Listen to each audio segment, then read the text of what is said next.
نحمده ونصلي على رسوله الكريم اما بعد۔ سورہ سبا ترتیب کے لحاظ سے 34ویں نمبر پر ہے۔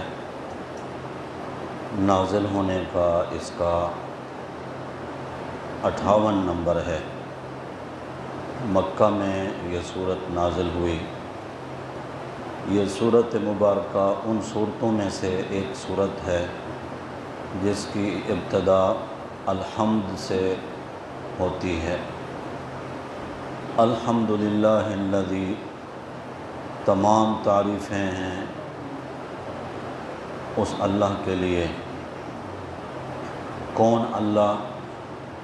جس نے ساری مخلوق کو پیدا کیا، کائنات کے لیے مضبوط نظام قائم کیا، پوری کائنات کے نظام کی تدبیر کی۔ وہ اللہ، اسے ہر چیز کی خبر ہے، اس کا کوئی کام حکمت سے خالی نہیں۔ یہ اللہ رب العزت کی صفات کو ابتدا میں بیان کیا گیا۔ مشرکین مرنے کے بعد کی زندگی کا انکار کیا کرتے تھے۔ آج کے دور میں بھی زبان سے اگر کوئی نہ بھی کہے، عملی طور پر ہم آخرت کو بھلائے بیٹھے ہیں۔ ایسا لگتا ہے کہ ہم ہمیشہ کے لیے اس دنیا میں رہیں گے، اور یہاں سے اگر چلے بھی گئے تو آخرت کے بارے میں بس حقیقت اور یقین والی کیفیت نہیں، شبے والی کیفیت پر ہمارا ایمان باقی بچا ہے، جبکہ آخرت کے دن کا کامل یقین ہمارے ایمان کا حصہ ہونا چاہیے۔ اللہ رب العزت نے نبی اکرم صلی اللہ علیہ وسلم کو حکم دیا کہ آپ قسم کھا کر فرمائیں کہ قیامت آ کر رہے گی۔ جو نیک ہیں ان کو جزا ملے گی، جو بدکار ہیں ان کو سزا ضرور ملے گی۔ اس صورت مبارکہ میں شاکر اور کافر کا تقابل پیش کیا گیا۔ شاکر مانے شکر کرنے والے، اور کافر مانے انکار کرنے والے، ناشکری کرنے والے۔ شاکر اللہ نے جن بندوں کو پیش کیا وہ ہیں حضرت داؤد علیہ السلام اور حضرت سلیمان علیہ السلام۔ ان کے بالمقابل اہل سبا، یہ وہی قوم سبا ہے جس قوم کی وہ عورت حکمران تھی، ملکہ سبا، ملکہ بلقیس۔ جس طرح داؤد علیہ السلام اور سلیمان علیہ السلام کو اللہ نے اپنی بے شمار نعمتیں عطا فرما رکھی تھیں، اسی طرح قوم سبا کو بھی اللہ تعالیٰ نے بہت ساری نعمتوں سے نوازا تھا۔ داؤد علیہ السلام اللہ کے نبی بھی ہیں، بادشاہ بھی ہیں۔ ظاہر ہے کہ اللہ کے نبی ہیں تو اللہ نے ان کو جو اوصاف اور کمالات عطا فرمائے ہیں کہ حد اعجاز تک پہنچا ہوا صوتی جمال، یعنی بہترین آواز جو اللہ نے آپ کو عطا فرمائی تھی، وہ اللہ نے داؤد علیہ السلام کو خوبصورت سریلی آواز، جب اللہ کی تسبیح کرتے تھے تو پہاڑ اور پرندے بھی ان کے ہم نوا بن جاتے تھے۔ وہ جب زبور پڑھتے تھے تو جانور ان کی قرات سنتے تھے، اور جو بھی ان کی قرات سنتا اس پر گریہ طاری ہو جاتا۔ اللہ نے ان کے لیے لوہے کو نرم کر دیا تھا، وہ لوہے کو جس طرح چاہتے موڑ لیتے، اور جو کچھ چاہتے لوہے سے بنا لیتے۔ انہوں نے ایک کارخانہ بنا رکھا تھا جس میں لوہے کی مضبوط زرہیں بنتی تھیں۔ اسے آپ دنیا کی پہلی اسٹیل مل بھی کہہ سکتے ہیں، داؤد علیہ السلام نے ایک کارخانہ بنا۔ یہاں سے ایک بات یہ بھی پتہ چلی، پیشہ کوئی بھی ہو، رزق حلال کی خاطر کوئی سا پیشہ اختیار کرنا شرعاً معیوب نہیں ہے۔ یہ جو پیشہ ہے لوہے سے کام کرنا، ہمارے ہاں اس کو لوہار کا پیشہ کہا جاتا ہے۔ داؤد علیہ السلام بادشاہ بھی ہیں، نبی بھی ہیں، خصوصیات کے مالک ہیں، مگر وہ ایک لوہار کا کام بھی کرتے ہیں، اس میں کوئی عیب نہیں۔ اور سلیمان علیہ السلام یہ بھی خصوصی انعامات اللہ نے ان کو عطا فرمائے کہ پرندوں کی بولی سکھائی۔ ان کے لیے تانبا جو ہے وہ ایسے تھا جیسے بہتا ہوا چشمہ، اور جو چاہتے سہولت سے بنا لیتے۔ جنات ان کے تابع تھے، ان سے آپ مشکل ترین تعمیرات کے کام لیتے تھے۔ ان کے لیے ہوا کو اللہ نے مسخر کیا تھا۔ آج کل جیسے ہوائی جہاز ہوتے ہیں، اسی طرح کا ان کا ہوائی تخت تھا جس پر وہ سیر کیا کرتے تھے، ایک علاقے سے دوسرے علاقے کی طرف تشریف لے جاتے۔ یعنی 2 مہینے کی مسافت زمینی جانوروں کے ذریعے، سواریوں کے ذریعے جو کی جاتی تھی، وہ سلیمان علیہ السلام کی صبح شام کی سیر تھی۔ ان نعمتوں کے باوجود یہ دونوں باپ بیٹا شاکر رہے، تکبر نہیں کیا۔ اور سلیمان علیہ السلام کی وفات کا واقعہ بھی انہی آیات میں مذکور ہے۔ بیت المقدس تعمیر ہونے لگا آپ کے حکم سے، جنات لگ گئے تعمیر میں مصروف ہیں۔ اللہ کی طرف سے آپ کے پاس پیغام آ گیا موت کا۔ کچھ وقت باقی تھا، پہلے سے تنبیہ کی گئی کہ حضرت جی آپ تیار ہو جائیں۔ اسرائیل علیہ السلام آ گئے، آپ کا وقت قریب ہے۔ آپ نے فرمایا میں اللہ کا گھر بنوا رہا ہوں، جنات لگے ہیں گھر بنانے میں، کچھ ٹائم، بس اتنا ٹائم ہے، اس میں آپ جو کچھ کر سکتے ہیں۔ آپ نے شیشے کا ایک محل بنوایا جس میں باہر والوں کو تاکہ آپ صاف نظر آتے رہیں۔ محراب بنوایا اور محراب میں کھڑے ہو کر لکڑی کا، لاٹھی کا، عصا، اس کا سہارا لیا۔ جس طرح آپ حمد و ثنا اللہ کی تسبیحات میں لگے رہتے تھے، جو آپ کی عادت مبارکہ تھی، وہ کیفیت بنائی، اور پھر اللہ کی طرف سے حکم آ گیا، آپ کی روح قبض کر لی گئی۔ اللہ کے نبی سلیمان علیہ السلام اسی حال میں کھڑے ہیں۔ اب جنات لگے ہیں، ان کو جو نقشہ بنا کر دیا گیا تھا اس کے مطابق بنانا ہے، تعمیر کرنی ہے۔ وہ کہتے کہ حضرت جی لمبی عبادت میں لگ گئے، کبھی باہر نہیں نکلے۔ اور جنات کا یہ بھی تو گمان تھا، عام لوگ بھی یہ سمجھتے ہیں کہ جنات علم غیب جانتے ہیں، حالانکہ علم غیب خاصہ خداوندی ہے، اللہ کی صفت ہے، اور اللہ کی اس صفت میں کوئی اللہ کا شریک نہیں ہے۔ جنات مشقت میں لگے رہے، کتنا عرصہ گزر گیا، 1 سال حضرت جی اسی حال میں کھڑے ہیں، حتیٰ کہ اللہ نے دیمک، وہ جو عصا لکڑی والا آپ کے ہاتھ میں تھا جس پر آپ نے سہارا لیا تھا، اس کو دیمک نے کھانا شروع کیا۔ وہ لگی رہی، جب اس نے اس عصا کو کھوکھلا کر دیا اور وہ عصا گرا، اور حضرت سلیمان علیہ السلام بھی گر پڑے۔ فلما خر تبینت الجن، جب وہ گرے تب جا کے جنات کو پتہ چلا کہ ہم تو ایسے ہی مشقت میں لگے رہے، اللہ کے نبی کو تو اس دنیا سے گئے اتنا عرصہ گزر گیا۔ اور ساتھ میں اللو کانوا یعلمون الجن، تب جا کے جنات کو خبر ہوئی اور پتہ چلا۔ یہاں سے اس بات کا بھی پتہ چلا، دنیا کی کوئی چیز کسی بھی نبی کے مبارک جسم کو تکلیف نہیں پہنچا سکتی۔ یہ نبی کا مبارک جسم زمین کے اوپر ہو یا زمین کے اندر قبر میں ہو، اللہ نے مٹی پر حرام کر دیا ہے کہ وہ انبیاء علیہم السلام کے اجسام کو ذرہ برابر بھی نقصان پہنچائے۔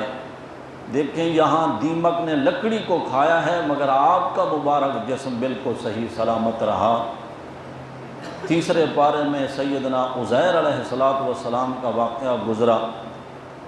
آپ کو اللہ نے 100 سال تک کے لیے موت دے دی، زمین کے اوپر ہی ہیں، درخت کے نیچے اپنا کھانا پانی رکھا، اپنی سواری کے گدھے کو ساتھ میں باندھا اور خود سو گئے۔ یہ سوئے، اللہ نے روح پرواز کر لی، لے گئے۔ 100 سال کے بعد اللہ نے زندہ فرمایا تو دیکھا کہ اللہ نے متوجہ کیا، فانظر الی حمارک، آپ ذرا اپنے گدھے کو تو دیکھیں۔ گدھے کو دیکھا تو اس کی تو ہڈیاں بکھری پڑی ہیں۔ پھر اللہ نے آپ کی نظروں کے سامنے اس گدھے کو زندہ کیا، جو ہڈی جس حصے کی تھی اس کو اس کے ساتھ جوڑا۔ فانظر الی العظام کیف ننشزها، آپ دیکھیں ہم اس کی ہڈیوں کو کیسے جوڑتے ہیں، اور ثم نکسوها لحما، پھر اس پہ گوشت کیسے چڑھاتے ہیں ہم، اور پھر اس کی کھال کیسے چڑھاتے ہیں۔ ہڈیاں جڑنے لگیں، گوشت چڑھ گیا، کھال پہنا دی اللہ نے، روح ڈال دی، اور تھوڑی ہی دیر میں گدھا جو ہے وہ آوازیں نکالنے لگا۔ فانظر الی طعامک، اے میرے نبی عزیر علیہ السلام آپ اپنے کھانے کو بھی دیکھیں، کھانا بھی آپ کا ساتھ تھا۔ اللہ تعالیٰ فرماتے ہیں کہ میرے نبی نے جب کھانے کو کھول کے دیکھا وہ اسی طرح تر و تازہ رکھا تھا جس طرح اول دن رکھا تھا۔ عرصہ کتنا گزرا؟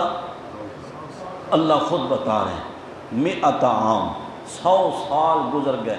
فانظر الی طعامک و شرابک، پھلوں کا جوس ساتھ تھا اور ساتھ میں کھانا تھا۔ اللہ فرماتے ہیں جب میرے نبی نے دیکھا تو لم یتسنہ، اس کا ذائقہ بھی تبدیل نہیں ہوا۔ اللہ نے جس کو سلامت رکھنا تھا وہ اسی طرح سلامت رہا، پیغمبر کا اپنا مبارک جسم بھی سلامت رہا۔ ان 100 سالوں میں بارشیں برسی، آندھیاں آئیں، طوفان آئے، بادل گرجے، قافلے گزرے، دھوپ آئی، گرمی سردی کے موسم تبدیل ہوتے رہے، آپ کا کھانا بھی محفوظ، آپ کا مبارک جسم بھی محفوظ، لیکن آپ کی سواری کے گدھے کو اللہ نے ختم بھی فرما دیا اور پھر آپ کی نظروں کے سامنے اس کو زندہ کر کے بھی کھڑا کر دیا۔ تو سلیمان علیہ السلام کی وفات کا واقعہ بھی یہاں مذکور ہے۔ ان کے بالمقابل، یہ دونوں باپ بیٹا، ان کے بالمقابل اہل سبا، قوم سبا کو رزق کی فراوانی، صحت افزا آب و ہوا، زرخیز زمین، پھلدار باغات اور طویل مسافت تک دو رویہ باغات، جس کو قرآن نے باقاعدہ بیان کیا ہے کہ ادھر سے بھی باغات کی لائن ہے اور ادھر سے بھی، اور درمیان میں راستے ہیں۔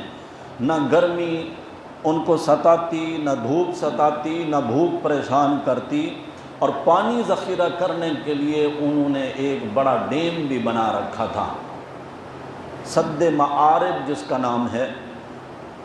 پانی محفوظ کر لیتے تھے، اسی میں سے نہریں لگائی ہوئی تھیں، باغات تھے، سب کچھ تھا، لیکن انہوں نے ان نعمتوں کا شکر نہیں کیا۔ پھر وہی ہوا ان کے ساتھ جو ہر ناشکری قوم کے ساتھ ہوتا ہے۔ وہ جو ڈیم تھا اس کا بند ٹوٹ گیا، عذاب کی شکل اس نے اختیار کر لی، پانی نے تباہی مچا دی، باغات اور بستیاں بہہ گئیں، جہاں پھل اور پھول تھے وہاں جھاڑ جھنکار کے سوا کچھ بھی باقی نہ بچا۔ اللہ تعالیٰ نے یہ واقعات ہمیں سنا ہے۔ نعمتوں پر شکر گزاری کرنے والوں کو اللہ نے کس طرح ان کے نام تک کو روشن رکھا۔ حضرت داؤد اور حضرت سلیمان علیہ السلام کے، اور قوم سبا ان کو اللہ نے دی ہوئی نعمتیں کس طرح سے چھین لیں۔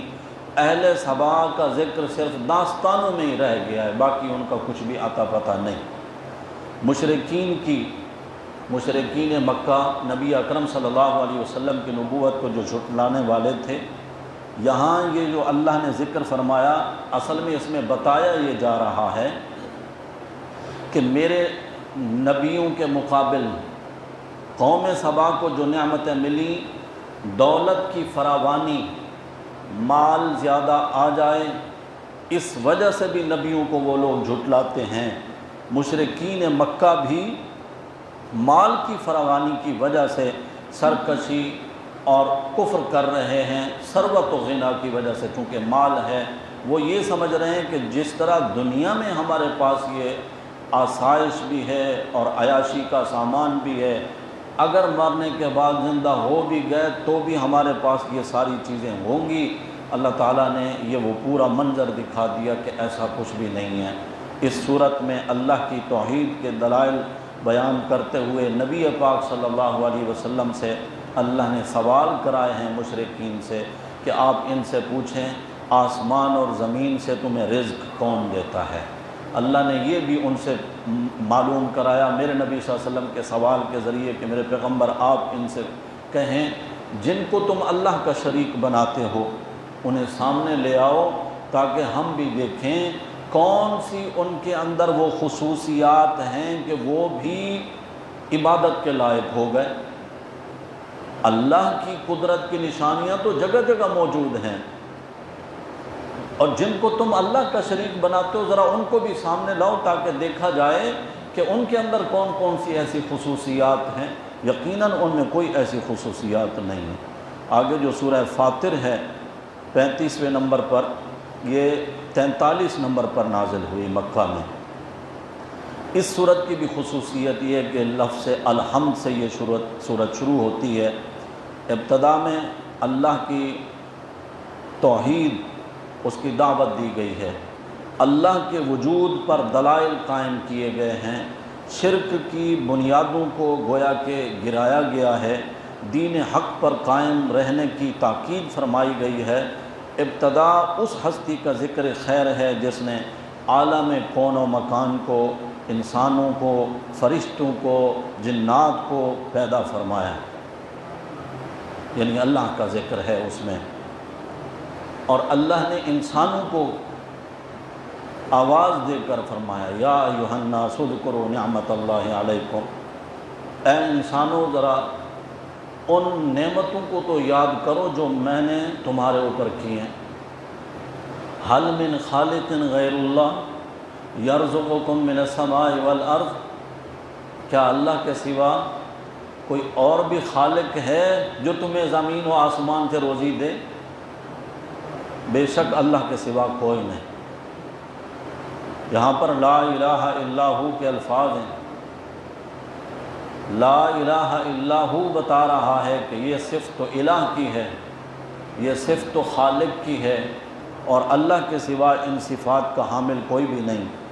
یہاں پر مرنے کے بعد کی زندگی پر حصی دلائل دیے ہیں اللہ تعالیٰ نے، جن کو انسان محسوس کرے کہ اللہ بارش برساتا ہے جس سے مردہ زمین زندہ ہو جاتی ہے، شب و روز کو ایک کے بعد لاتا ہے، جو انسانوں کو تخلیق کے مختلف مراحل سے گزارتا ہے، وہ اللہ مردہ انسانوں کو بھی دوبارہ زندہ کرنے پر قادر ہے۔ اور ساتھ میں اللہ کی قدرت کی نشانیاں گنتے ہوئے اللہ نے ایک بات یہ بھی اصولی طور پر گویا کہ بیان فرمائی، من کان یرید العزت فإن العزت للہ جمیعا، تم میں سے جو کوئی بھی شخص عزت کا طلبگار ہے تو جان لو ساری کی ساری عزتوں کا مالک اللہ ہے۔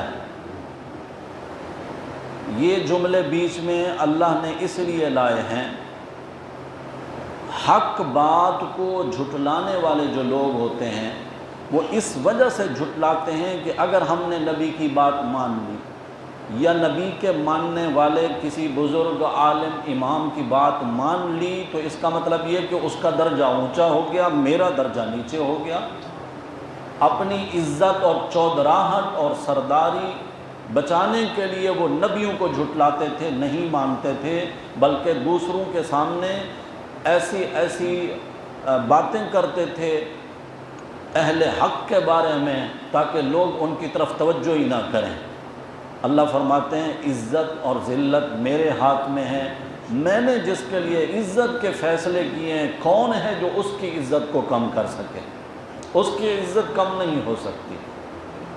اور پھر اللہ تعالیٰ نے بتایا کہ اللہ وہ ذات ہے جس نے تمہیں پیدا کیا، جو تمہیں رزق دیتا ہے۔ اللہ ہی وہ ذات ہے جس نے تمہارے جوڑے بنائے، مرد و عورت بنائے۔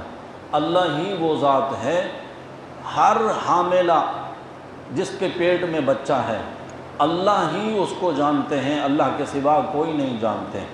پھر اللہ نے اور دلائل آگے دیتے ہوئے ما یستوی البحران فرمایا کہ دو دریا برابر نہیں، ھذا عذب فرات سائغ شرابہ وھذا ملح اجاج، یہ دریا ہے، اس کا پانی میٹھا، پینے کے لائق، پینے کے قابل، یہ ہے بالکل کھارا، کڑوا، پیا نہیں جاتا، استعمال میں نہیں آتا۔ دونوں کے درمیان میں اللہ نے اپنی قدرت کی ایسی دیوار حائل کی ہے، یہ میٹھا اس میں شامل نہیں ہوتا، وہ کڑوا میٹھے میں شامل نہیں ہوتا۔ اور یہ کڑوے اور میٹھے پانی کے فوائد اور ثمرات کو جو اللہ نے پھر شمار فرمایا کہ کڑوے پانی سے یعنی سمندر میں سے تم وہ موتی اور قیمتی جواہرات نکالتے ہو جن کے ہار بنا کر تم اپنے گلے میں پہنتے ہو، زینت کا سامان ہے تمہارا، اور اسی پانی سے اللہ تمہیں تازہ گوشت بھی فراہم فرماتے ہیں، مچھلیوں کی صورت میں، کھارے پانی کی، میٹھے پانی کی مچھلیاں۔ پھر اللہ تعالیٰ نے بتایا کہ اللہ ہی وہ ذات ہے جو یولج اللیل فی النہار ویولج النہار فی اللیل وسخر الشمس والقمر کل یجری لاجل مسمی، زمین و آسمان میں اور آسمان کے اس جو چادر اللہ نے تان رکھی ہے اس میں مزین وہ ستارے اور وہ سورج اور چاند اور ان کا مضبوط نظام، وہ آپس میں ٹکراتے نہیں، ہر ایک اپنے مدار میں چل رہا ہے، قیامت تک کے لیے اللہ نے ان کو مضبوط نظام دے کر ٹھہرا دیا ہے۔ یہ سب کچھ بیان کرنے کے بعد اللہ فرماتے ہیں ذالکم اللہ ربکم، یہ ہے تمہارا اللہ جو تمہارا رب ہے۔ یہ ساری نعمتیں جو پیچھے گنی، لہ الملک، بادشاہت اسی کی ہے، ذالکم اللہ، یہ ہے تمہارا اللہ، ربکم جو تمہارا رب ہے، پالنہار ہے، پروردگار ہے۔ اور فرمایا کہ لہ الملک، بادشاہت ساری کی ساری اسی کی ہے۔ اس کے بالمقابل والذین یدعون من دونہ، تدعون من دونہ ما یملکون من قطمیر، اور جن لوگوں کو تم اللہ کے سوا پکارتے ہو، بلاتے ہو، مشکل کشا، حاجت روا سمجھتے ہو، ما یملکون من قطمیر، وہ کھجور کی گٹھلی کے اوپر جو باریک سا پردہ ہوتا ہے اس کے بھی مالک نہیں۔ سبحان اللہ، سبحان اللہ۔ اللہ تو وہ ہے جو پیچھے ابھی جو میں نے چند چیزیں گنی ہیں، یہ اللہ کرتا ہے، یوں اللہ کرتا ہے۔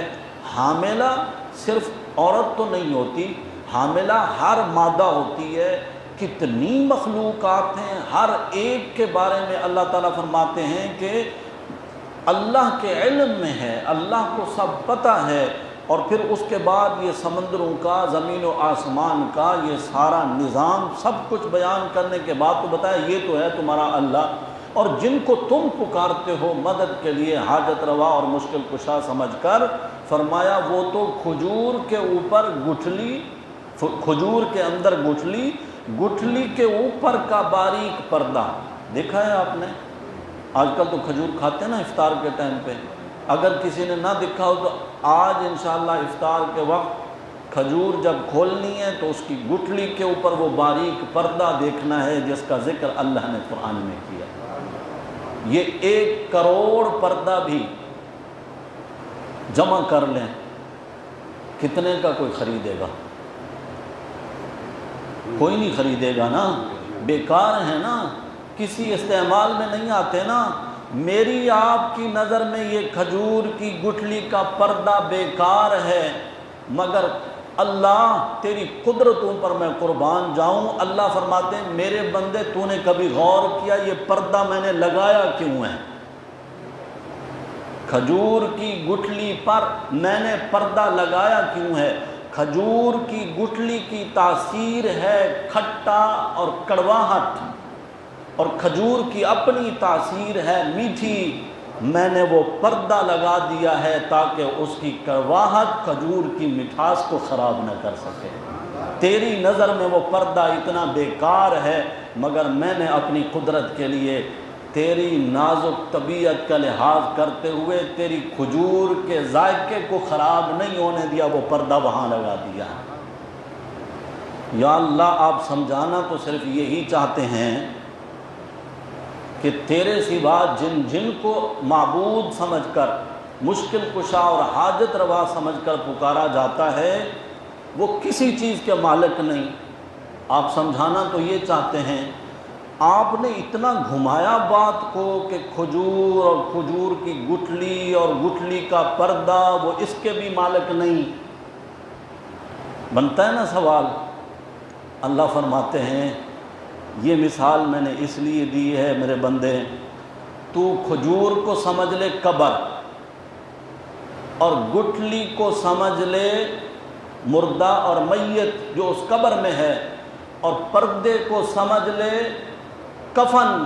فرمایا جن کو تو مشکل کشا اور حاجت روا سمجھتا ہے وہ تو اپنے کفن کے بھی مالک نہیں، وہ دنیا کی کسی چیز کے کیا مالک ہوں گے۔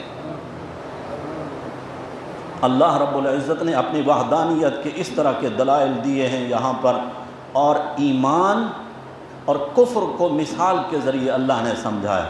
فرمایا جس طرح دیکھنے والا اور نہ دیکھنے والا، یعنی بینا اور نابینا برابر نہیں، زندہ اور مردہ برابر نہیں، روشنی اور اندھیرا برابر نہیں، دھوپ اور چھاؤں برابر نہیں، فرمایا اسی طرح مومن اور کافر بھی برابر نہیں۔ آپ سب مانتے ہیں ان باتوں کو؟ یہاں اللہ نے گنے وَمَا يَسْتَوِي الْأَعْمَى وَالْبَصِيرُ وَلَا الظُّلُمَاتُ وَلَا النُّورُ وَلَا الظِّلُّ وَلَا الْحَرُورُ وَمَا يَسْتَوِي الْأَحْيَاءُ وَلَا الْأَمْوَاتُ۔ جس طرح دھوپ اور چھاؤں برابر نہیں، دیکھنے والا نہ دیکھنے والا برابر نہیں، جس طرح اندھیرا اور روشنی برابر نہیں، اسی طرح زندہ اور مردہ بھی برابر نہیں۔ زندہ بزرگ کے سامنے جایا جا سکتا ہے، اس کو کہا جا سکتا ہے آپ اللہ والے ہیں، میرے لیے اللہ سے دعا کریں، بالکل جائز ہے۔ مردہ کے پاس کون سی سوچ لے کر گئے ہو؟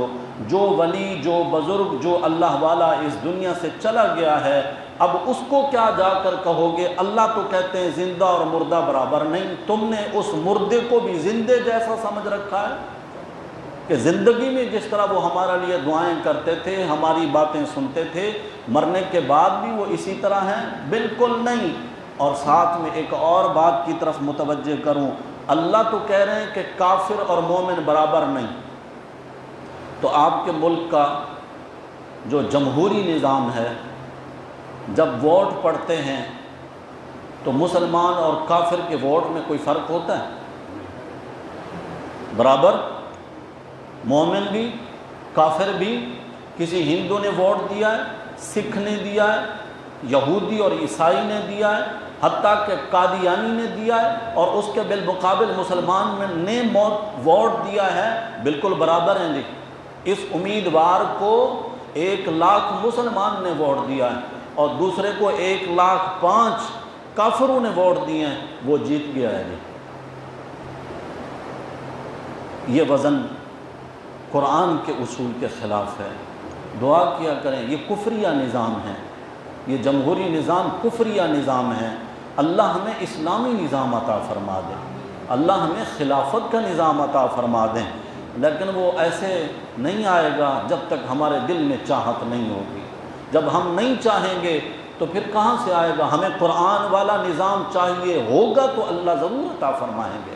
جب ہم اس کے لیے نہ کوشش کریں گے، نہ تمنا کریں گے، نہ آرزو کریں گے، تو پھر اسی کفریہ نظام میں ہم جکڑے ہی رہیں گے، اور غلامی کا طوق پھر ہمارے گلے سے باہر نہیں نکل سکتا، جہاں ایک مومن اور کافر کے درمیان میں کوئی فرق نہیں ہے۔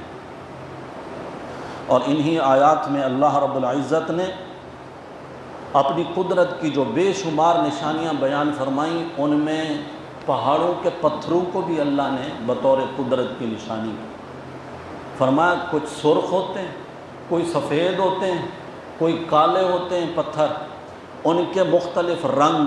پھر فرمایا انسانوں کے بھی مختلف رنگ، پھر پرندوں اور جانوروں کے بھی مختلف رنگ، پھر پھلوں کے بھی مختلف رنگ۔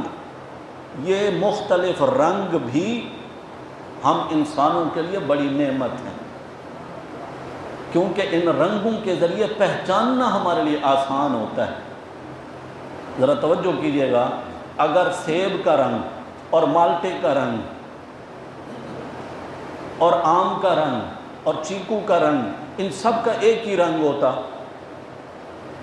ہم کیسے پہچان کرتے ہیں؟ اللہ نے پھل الگ بنائے، رنگ الگ بنائے، ذائقے الگ رکھے ان میں، اور ان کے ڈیزائن، ان کا نقشہ وہ بھی اپنی قدرت سے الگ رکھا، میرے بندوں کو پہچاننے میں مشکل نہ ہو۔ دور سے ہی دکھائی دے کہ اس تھیلے کے اوپر آم بھی رکھا ہوا ہے اور مالٹے بھی رکھے ہوئے ہیں۔ تو اللہ نے یہ اپنی قدرت کی نشانیوں میں سے یہ عجائبات کو بھی بیان فرمایا کہ یہ، لیکن ان ساری قدرت کی نشانیوں کو دیکھ کر خوف صرف انہی کے دل میں آتا ہے۔ فرمایا انما یخشی اللہ من عبادہ العلماء، جو علم رکھنے والے ہیں انہی کے دل میں خوف آتا ہے کہ اللہ بڑی ذات ہے۔ سورۃ کے اختتام پر بتایا گیا ہے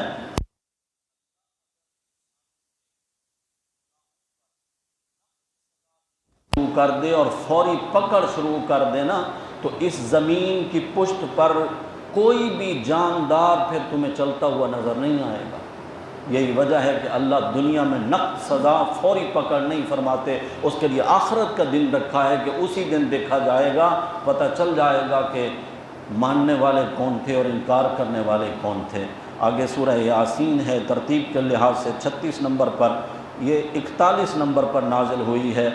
ہم مسلمان مرنے والے کے آسانی کے لیے یہ سورت تلاوت کرتے ہیں، کاش کہ ہم اس کو سمجھنے کے لیے بھی پڑھیں۔ جان کنی کی آسانی کے لیے تو پڑھتے ہیں، سمجھنے کے لیے بھی پڑھیں۔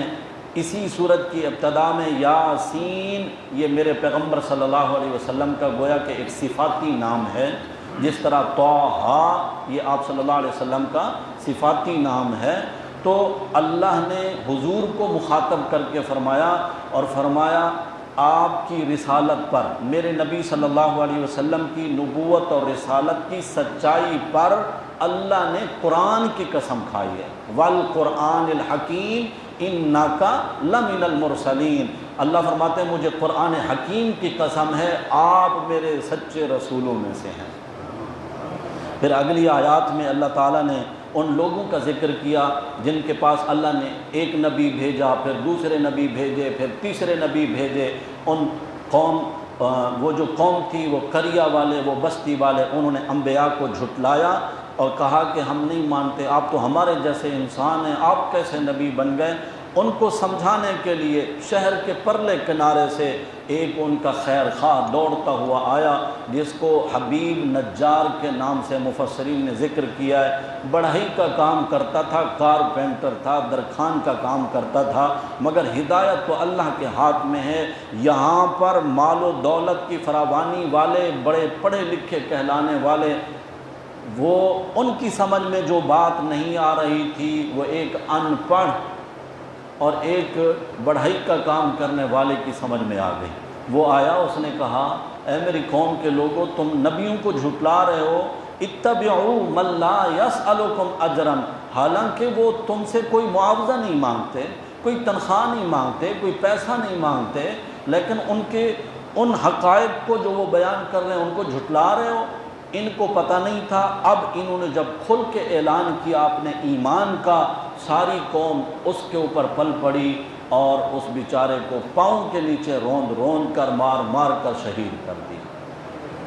اس نے جو تقریر کی تھی نا، یہ جو پارہ شروع ہو رہا ہے 23واں، وَمَا لِيَ لَا أَعْبُدُ الَّذِي، مجھے کیا ہو گیا ہے کہ میں اس ذات کی عبادت نہ کروں، فَطَرَنِي، جس نے مجھے بنایا ہے میں اس کی عبادت نہ کروں، مجھے کیا ہو گیا ہے؟ اور میں نے جانا بھی پھر اسی کی طرف ہے، میں نے جانا بھی پھر اسی کی طرف ہے۔ قوم نے کہا پہلے تجھ سے نمٹ لیتے، اس کو شہید کر دیا۔ اللہ فرماتے ہیں جیسے ہی وہ شہید ہوا نا، ہم نے کہا قیل ادخل الجنہ، آپ تو جنت میں داخل ہو جائیں، آپ کے جسم کو تو سنبھالتے رہیں گے سنبھالنے والے، مگر آپ کی روح ہمارے پاس آ گئی ہے، آپ تو جائیں جنت کے مزے لیں۔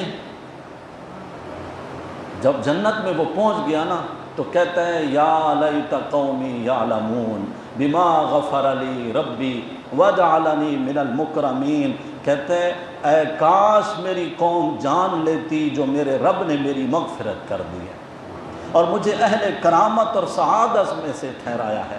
حضرت عبداللہ ابن عباس رضی اللہ تعالیٰ عنہ فرماتے ہیں یہ بندہ زندگی میں بھی قوم کا خیر خواہ تھا، ان کو سمجھاتا رہا، موت کے بعد شہادت کے بعد جنت میں جا کر بھی اپنی قوم کی خیر خواہی سوچ رہا ہے کہ کاش میری قوم جان لیتی کہ جو نبیوں کی بات مانتے ہیں اللہ ان کی مغفرت کر دیتا ہے اور اللہ ان کو جنت میں مہمانی دیتا ہے۔ اللہ تعالیٰ فرماتے ہیں کہ اس کے بعد ہم نے کوئی آسمان سے فرشتے فوجیں لشکر نازل نہیں فرمائے، ان کانت الا صیحۃ واحدۃ، ایک چیخ آئی، ساری کی ساری قوم کے کلیجے پھٹ گئے۔ اللہ جب کسی قوم کی تباہی بربادی کے فیصلے فرمائیں اللہ کو فوجیں نہیں بھیجنی پڑتی۔ یہاں پر اللہ نے اپنے بندوں پر افسوس بھی کیا ہے، یا حسرۃ علی العباد، افسوس ہے میرے بندوں پر کہ ان کے پاس جب بھی کوئی نبی آیا انہوں نے اس کی تکذیب کی، اس کو جھٹلایا ہے۔ اس صورت میں تکوینی دلائل دیے ہیں، بارش کے، لیل و نہار، شمس و قمر، کشتیاں اور جہاز اور سور پھونکے جانے کا تذکرہ بھی، اور بتایا گیا ہے کہ مومنین اور متقین کو جنت اور جنت کی نعمتوں سے نوازا جائے گا۔ فَالْيَوْمَ لَا تُظْلَمُ نَفْسٌ شَيْئًا، فرمایا کسی انسان پر ذرہ برابر بھی اللہ ظلم نہیں کریں گے، اعمال کے حساب سے، ان کی نیکیوں اور ایمان کے حساب سے اللہ فیصلے فرمائیں گے۔ فرمایا کہ جو مجرمین دنیا میں صلحاء کے ساتھ ملے جلے رہتے تھے اللہ ان کو کہیں گے وَامْتَازُوا الْيَوْمَ أَيُّهَا الْمُجْرِمُونَ، دنیا میں میرے نیک بندوں کی مجلس میں بھی تم بیٹھا کرتے تھے لیکن آج نہیں، آج مجرموں تم الگ ہو جاؤ، میرے بندوں سے تم الگ ہو جاؤ، اللہ ان کو الگ کر دیں گے۔ اور اس صورت کا پورا موضوع ہی آخرت کی زندگی کے متعلق ہے، چونکہ اسی طرح آخر میں فرمایا تم کہتے ہو کہ اللہ مردوں کو کیسے زندہ کریں گے جبکہ وہ بالکل بوسیدہ ہڈیاں راکھ اور مٹی کی طرح ہو جائیں گے، اللہ ان کو کیسے زندہ کریں گے؟ اللہ تعالیٰ فرماتے ہیں اللہ تو وہ ذات ہے انما امرہ اذا اراد شیئا، وہ جب کسی کام کا ارادہ کر لیتا ہے تو کیا کرتا ہے؟ ان یقول لہ، اللہ اس کو کہتا ہے کون، ہو جا، فیکون، وہ ہو جاتا ہے۔ اللہ کے لیے بنانا، دوبارہ سے زندہ کرنا کیا مشکل ہے؟ فسبحان الذی بیدہ ملکوت کل شیء والیہ ترجعون، آخری آیت میں اللہ کی صفات ہیں اور اللہ کی پاکی کو بیان کیا گیا۔ آگے سورہ صافات ہے، ترتیب کے لحاظ سے اس کا 37واں نمبر ہے، 56 نمبر پر یہ بھی مکہ میں نازل ہوئی۔ ملائکہ اللہ کی تسبیح کرتے ہیں، فرشتے، اسی کی ابتدا سے اس صورت کا شروع ہوتی ہے یہ صورت، اور شہاب ثاقب کا تذکرہ بھی ہے اس میں کہ کہ جب نبی اکرم صلی اللہ علیہ وسلم نے اعلان نبوت فرمایا، اس سے پہلے یہ جنات اوپر تک چڑھ جاتے تھے، اوپر کی خبریں سن کر آتے، نجومیوں کو بتاتے اور وہ آگے لوگوں کو بتاتے، لیکن جب حضور اکرم صلی اللہ علیہ وسلم کی بعثت ہوئی، نبوت آپ کو ملی، ان کا داخلہ اوپر بند ہو گیا۔ یہ جہاں کہیں جاتے ان کو آگ کے انگارے مار کر، جن کو شہاب ثاقب کہا جاتا ہے، بھگا دیا جاتا۔ یہ پریشان ہو گئے جنات، اور انشاءاللہ ان کا تذکرہ آگے 26ویں پارے میں آئے گا کہ انہوں نے پریشانی کے عالم میں کیا کیا، اور یہ پھر حضور تک بھی پہنچ گئے، تو اس کا انشاءاللہ میں وہاں پر بتاؤں گا۔ شہاب ثاقب کا یہاں پر اللہ نے تذکرہ فرمایا۔ مرنے کے بعد کی زندگی، مشرکین جو ہے نا وہ اس عقیدے کا مذاق اڑاتے تھے، وہ کہتے تھے کہ یہی بات ہماری سمجھ میں نہیں آتی۔ اس کو اللہ رب العزت نے کئی رنگ بدل بدل کر، آپ پچھلی ساری صورتوں میں دیکھتے چلے آ رہے ہیں، سورہ سبا میں بھی، سورہ فاطر میں بھی، سورہ یاسین میں بھی، اب یہاں سورہ صافات میں بھی اسی طرح اللہ تعالیٰ بیان فرماتے ہیں۔ اور پھر اس کے بعد اللہ نے انبیاء علیہ السلام کے قصص اور واقعات بیان فرمائے، جن میں سب سے پہلے شیخ الانبیاء حضرت نوح علیہ السلام کا ذکر ہے، حضرت ابراہیم کا، حضرت موسیٰ اور حضرت ہارون کا، اور حضرت الیاس کا، اور حضرت لوط علیہ السلام کا، اور حضرت یونس علیہ السلام کے واقعات ہیں۔ ابراہیم علیہ السلام کے واقعات ویسے تو قرآن مقدس کی، جس طرح میں نے شاید پہلے بتایا ہے،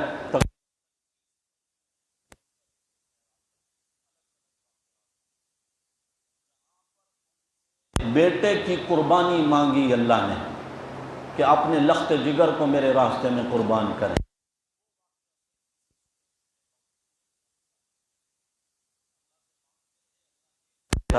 اللہ نے بیٹا دے دیا، امتحان آ گیا نبی پر۔ اللہ فرماتے ہیں اس کو اور اس کی والدہ کو ملک شام سے چل کر مکہ کی سرزمین پر چھوڑ کر واپس چلے آئیں۔ چھوڑ دیا، جب وہی بچہ بالغ معہ السعی، جب چلنے پھرنے بھاگنے دوڑنے کے قابل ہوا، اب اللہ تعالیٰ نے فرمایا کہ میرے پیغمبر اس کی قربانی دیں۔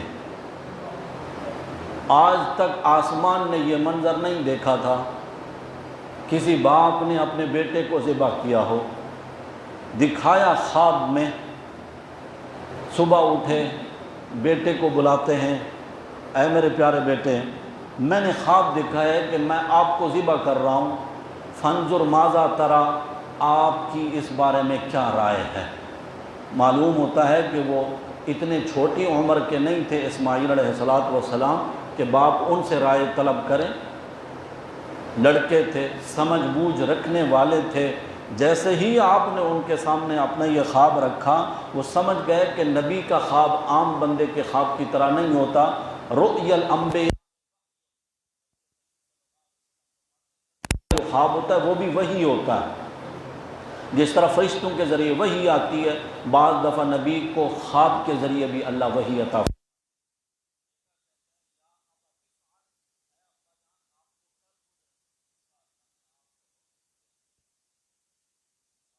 ابراہیم علیہ السلام نے پوچھا ہوگا بیٹا تیرا کیا بنے گا، تو کیسے صبر کرے گا، تو کیسے برداشت کرے گا؟ تو اس نے کہا ستجدنی انشاءاللہ، اگر میرے اللہ نے چاہا تو من الصابرین، آپ مجھے صبر کرنے والوں میں سے پائیں گے۔ ابراہیم علیہ السلام گھر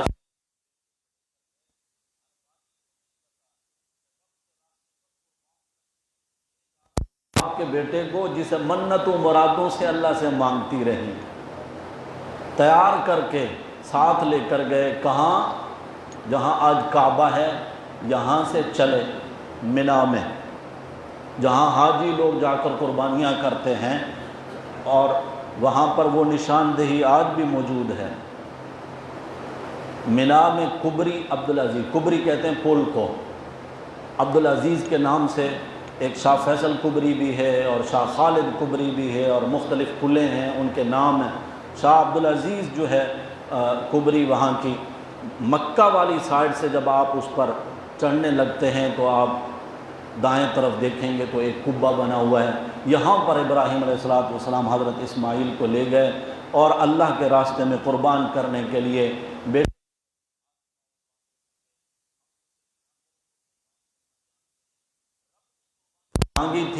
اللہ کے کروڑوں سلام ہوں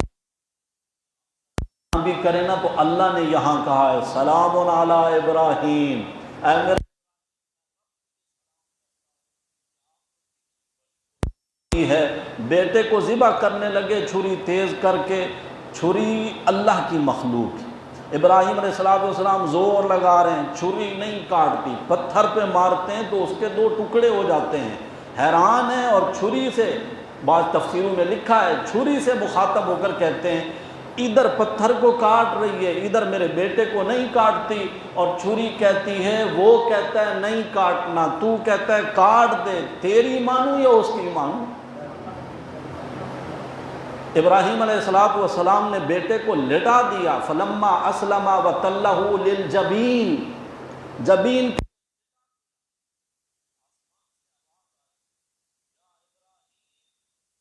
صدقت الرؤیا، اے میرے ابراہیم پکی بات ہے آپ نے اپنا خواب سچا کر دیا۔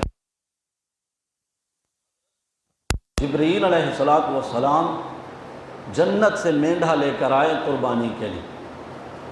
ایک جگہ میں نے پڑھا حضور اکرم صلی اللہ علیہ وسلم نے جبریل سے پوچھا جبریل زمین پر کبھی تیزی کے ساتھ بھی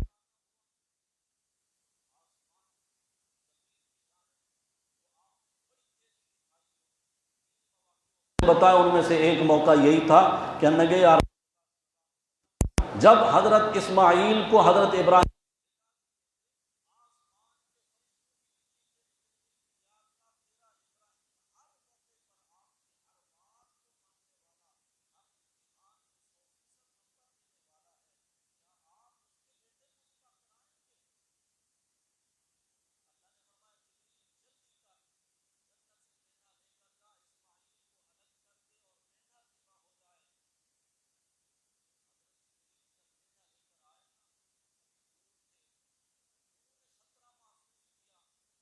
کہ ہو سکتا ہے کہیں میرے پہنچنے سے پہلے ہی نہ ذبح کر دیں، تو اس نے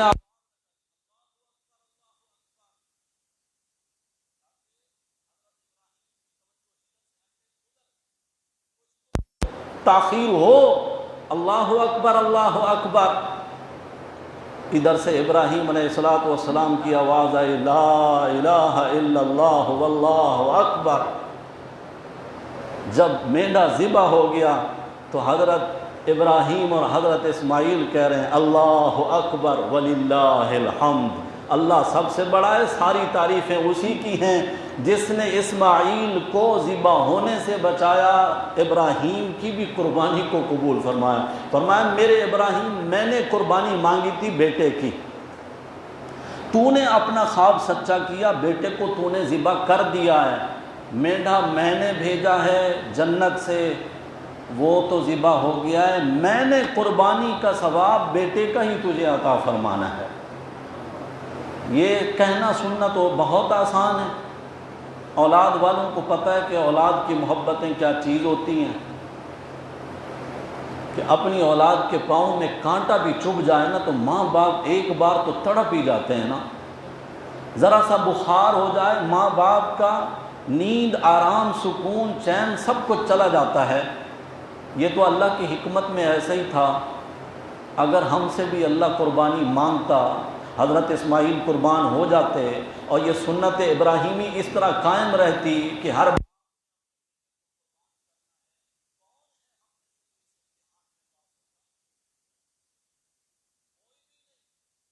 اللہ کا احسان ہے، ہم سے تو اللہ نے جانور کی قربانی مانگی، جو خرابیاں کرتے ہیں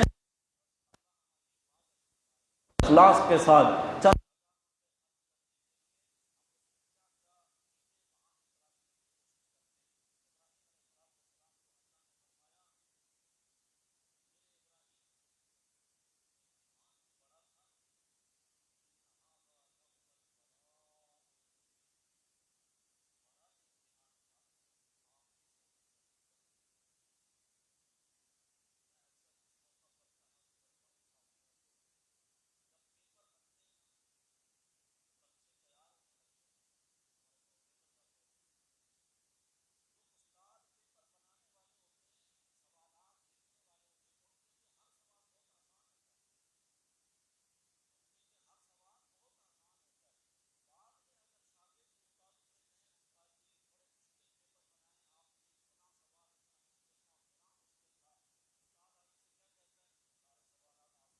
تھے، کیونکہ استادوں کو ان سوالات کے جواب کا پتہ ہے۔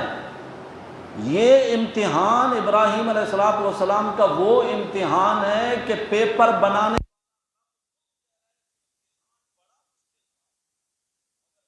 ابراہیم علیہ السلام نے 100% نمبر لیے ہیں۔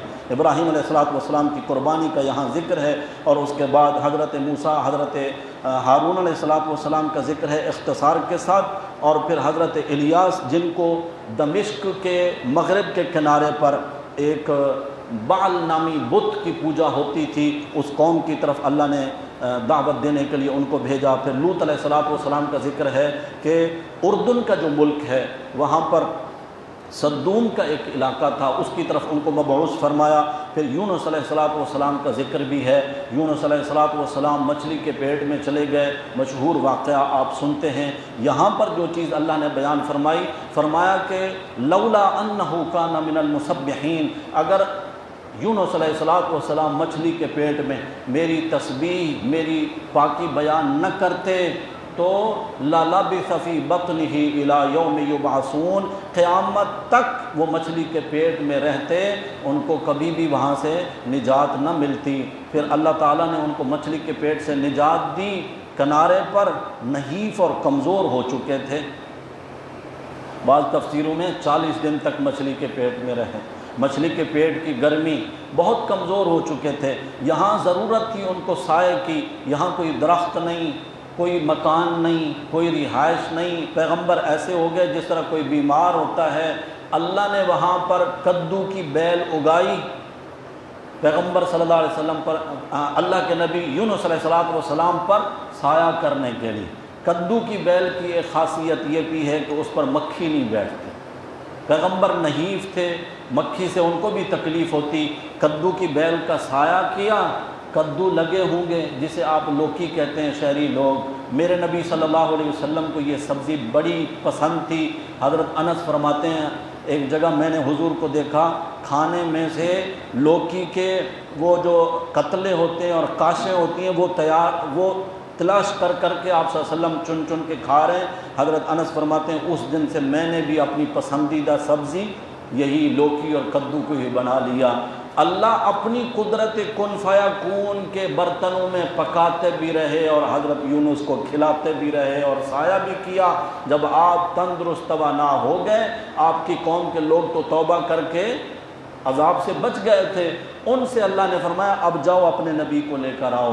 یونس علیہ السلام کو لینے کے لیے آئے، اللہ فرماتے ہیں 1,00,000 سے زائد لوگ ان کے استقبال کے لیے ہم نے بھیجے۔ یونس علیہ السلام کا تذکرہ بھی ہے یہاں پر۔ اس اختتام پر اللہ یہ بتانا چاہتے ہیں ہمارے بندوں سے ہمارا یہ وعدہ ہو چکا ہے، وہی غالب بھی رہیں گے اور وہی منصور اور کامیاب بھی رہیں گے، اور ہمارا جو لشکر ہے یعنی اللہ کا لشکر، اللہ کے ماننے والے، وہ غالب آ کر رہیں گے۔ سورہ صاد بھی ہم نے پڑھی تھی لیکن انشاءاللہ ان کا خلاصہ کل عرض کریں گے۔ اللہ ہم سب کو عمل کی توفیق نصیب فرمائے۔